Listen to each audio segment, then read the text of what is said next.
Saudara yang kekasih dalam nama Yesus,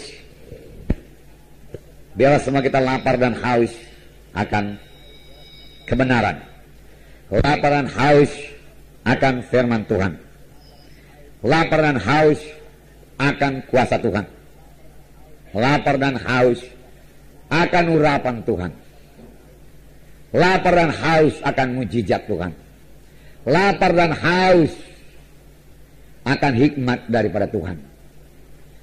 Oleh sebab itu saya minta saudara memiliki pikiran yang rohani. Tanpa pikiran yang rohani, saudara nggak bisa menangkap perkara-perkara rohani. Saudara tidak mengerti bagaimana mengerjakan pekerjaan Tuhan ini. Terlebih pada akhir zaman ini, Tuhan mau bekerja dengan sungguh-sungguh. Dan Tuhan hanya memakai orang yang sungguh-sungguh, yang sungguh-sungguh rohani. Pada akhir zaman ini tidak ada yang mustahil bagi orang yang percaya. Saudara rindukan sidang 100 orang, Tuhan berikan 100 orang. Jangan batasi kuasa Tuhan. Tapi apakah saudara rindu? Apakah saudara haus untuk itu? Apakah saudara berdoa buat itu? Ini soalnya sekarang.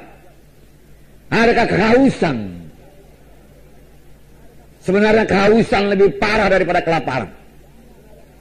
Memang firman Tuhan berkata, berbahagialah orang yang haus dan lapar, atau lapar dan haus akan kebenaran, karena mereka itu akan dipuaskan.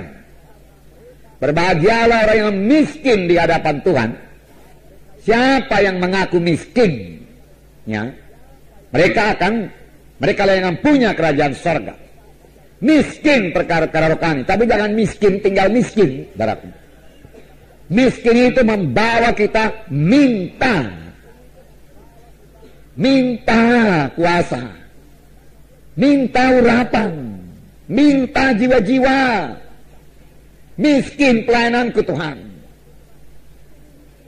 miskin sidangku Tuhan, miskin jiwa-jiwa, miskin kuasa, miskin urapan.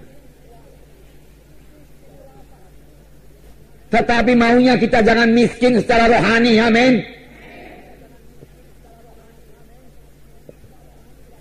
Saudaraku, sebab rohani nggak bisa dilikuidasi, kecuali kita sendiri yang melikuidasi diri kita. Kita sendiri yang nggak mau kaya rohani. Kita sendiri yang nggak ngejar perkara-perkara rohani. Kita merasa puas. Tapi jangan, saudaraku, krisis rohani, saudaraku. Oleh sebab itu mari lapar dan haus akan perkara-perkara rohani. Firman Tuhan berkata, jikalau kamu mengasihi dunia ini, jikalau kamu memikirkan dunia ini, memikirkan materi dunia ini, ya, memikirkan kebesaran dunia ini, tidak ada padamu kasih Bapa. Tidak ada padamu pikiran rohani. Ini artinya, saudaraku, kejar dunia ini. Kejar dunia ini, saudaraku. Saudara, dunia pun tak dapat kalau kita mengejar dunia ini. Apalagi hamba-hamba Tuhan, saudaraku, kejar dunia, nggak akan dapat dunia. Tahu saudara mengapa nggak dapat, saudaraku? Karena firman Tuhan berkata, cari dahulu kerajaan Allah, baru dunia ditambahkan, amin. Nah, cari dahulu kerajaan Allah, lalu dunia ditambahkan.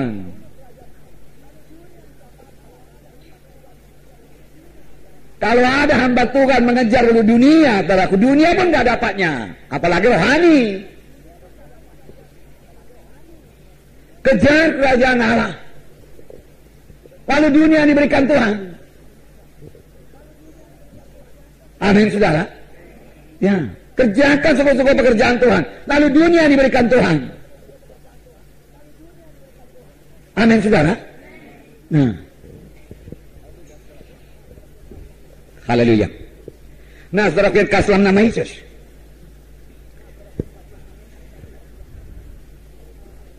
Kita melihat sidang pertama, bagaimana lahirnya gereja.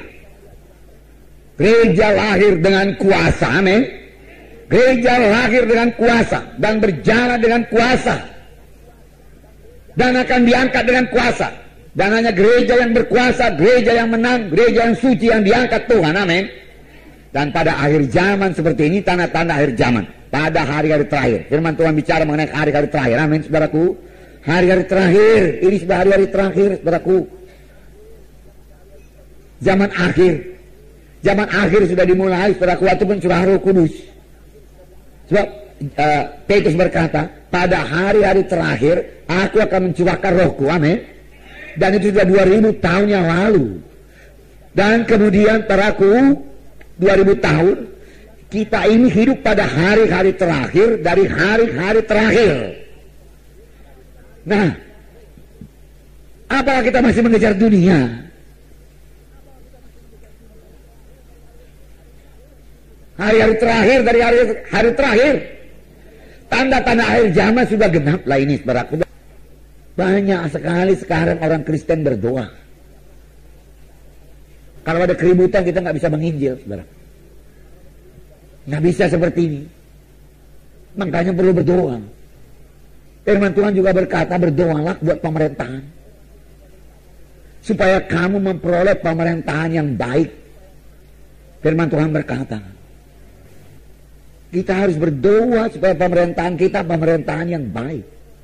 Dan itu hanya bisa didoakan oleh orang yang rohani. Kalau saudara nggak rohani, saudara nggak berdoa buat itu. Saudara, kita harus memikirkan dan mendoakan negara kita ini juga. Amin, saudaraku.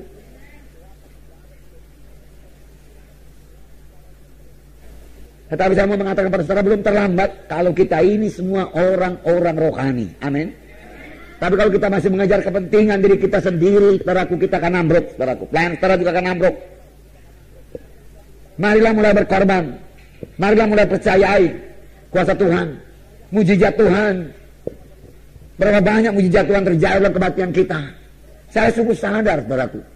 Ya, 2 kali ini, 2 minggu betul saya melayani saudaraku suku Chinese di kota sana, saudaraku. Sekitar 40-50 di antara mereka itu, saudaraku. Saya lapar, kemudian saya lapar dan haus. Tuhan, tolong Tuhan kuasamu. Tolong Tuhan urapanmu, Tuhan. Tolong aku, Tuhan. Berapa persen lah firman Tuhan yang bisa dia tangkap, Tuhan? Mereka tidak biasa dengan firman Tuhan. Saya kasih firman Tuhan yang sangat sederhana kepada mereka, saudaraku. Ya. Oleh sebab saya berdoa, saya pikir pun nggak semua bisa dia tangkap firman Tuhan itu. Tapi saya berdoa, Tuhan, siapa yang saya letakkan tangan dalam nama Yesus, dia mesti mengalami kuasa-Mu, Tuhan, di dalam nama Yesus. Aku rindu kuasa-Mu, aku rindu urapan-Mu. Tidak bisa tidak, Tuhan, saya katakan. Saya berdoa, beberapa jam saya berdoa, baru saya berangkat, saudaraku. Nah, begitu caranya, saudaraku. Doakan lagi dalam nama Yesus, sembuhkan Tuhan dalam nama Yesus. Maju lagi satu ibu-ibu ke depan, saudaraku. Lalu, saudaraku, ibu ini saya tanya, mau apa ibu? Oh, dia bilang, saya mau doa, mohon urapan Tuhan untuk bersaksi. Saya belum pernah dengar, saudaraku, sepanjang melayani demikian, saudaraku. Begitu bersemangat dia bersaksi. Nah, makanya minggu depan ini, saudaraku, ya, akan lebih banyak lagi jiwa-jiwa baru. Amin, saudara.